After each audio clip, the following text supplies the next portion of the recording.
आज आपण बनवणार आहे ते भरलं वांग. हे आपला मिरचीचा आणि लसणूचा ठेचा. हे आली आपली कोथिंबीर.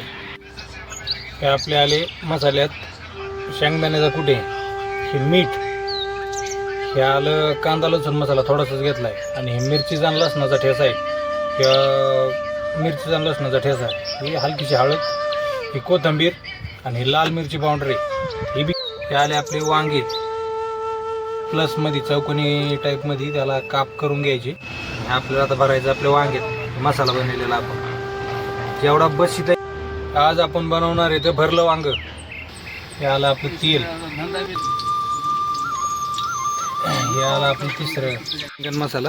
याला हलक्या आचेवर फ्राय करून घ्यायचं. हे आपलं बैंगन मसाला, हे आपला बैंगन मसाला. फॉलो करा, लाईक करा, शेअर करा, सबस्क्राईब करा. थँक्यू, धन्यवाद. वाह, एक नंबर.